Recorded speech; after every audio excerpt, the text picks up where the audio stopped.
আজকে বানাবো কফি আর ময়দা দিয়ে অসাধারণ স্বাদের এই রেসিপিটা। মুচমুচে এই রেসিপিটা বাড়িতে কিভাবে আপনারা তৈরি করবেন সেটাই আজকে আপনাদের সাথে শেয়ার করব। চলুন শুরু করা যাক।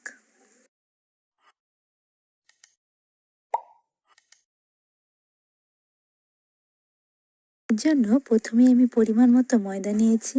এর মধ্যে লবণ ও সাদা তেল দিয়ে ভালোভাবে মেখে নিতে হবে। এবারে আস্তে আস্তে জল দিয়ে একটা ডো বানিয়ে নিতে হবে। ময়দাটা ভালোভাবে মেখে নিতে হবে। মাখানো হয়ে গেলে একটা থাল দিয়ে ঢাকা দিয়ে রেখে দিতে হবে। এবারে পুরের জন্য আমি কফি নিয়েছি। কফিটা এইভাবে কেটে নিতে হবে।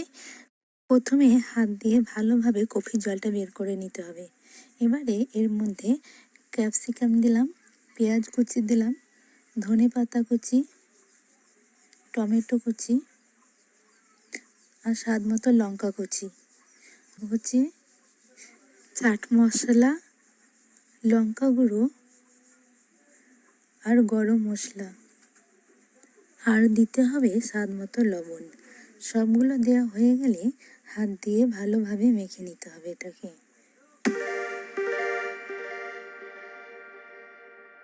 ঠিক এইভাবে মাখিয়ে নিতে হবে। মাখানো হয়ে গেলে আগে থেকে ঢেকে রাখা ময়দাটা নেব। ময়দাটা আবারও হাত দিয়ে ভালোভাবে মেখে নেব। মাখানো হয়ে গেলে এইগুলোকে একে একে লই করে নেব। এইভাবে লইটা করে নেব আমি। লইটা করা হয়ে গেলে এবারে এটাকে বেলে নিতে হবে। দেখুন এগুলোকে ঠিক এইভাবে বেলে নিতে হবে, খুব পাতলা করলে হবে না। এখন এটাকে ঠিক এইভাবে করে কফির পুরটা এর মধ্যে দিয়ে ঠিক এইভাবে করে নিতে হবে।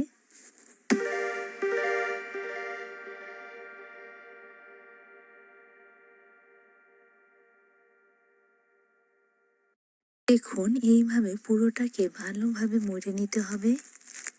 আমার এটা করা হয়ে গেছে। এইভাবে আমি বাকিগুলোকেও করে নেব। আমার সবগুলো করা হয়ে গেছে। এবারে একটা কড়াইতে তেল বসিয়ে এইগুলোকে একে একে ভেজে নেব। এইগুলো একটু বেশি সময় নিয়ে ভাজতে হবে। এগুলোকে আমি উল্টে দেব। দেখুন উল্টানো হয়ে গেছে। এগুলো লাল লাল করে ভাজা হয়ে গেলে তুলে নিতে হবে।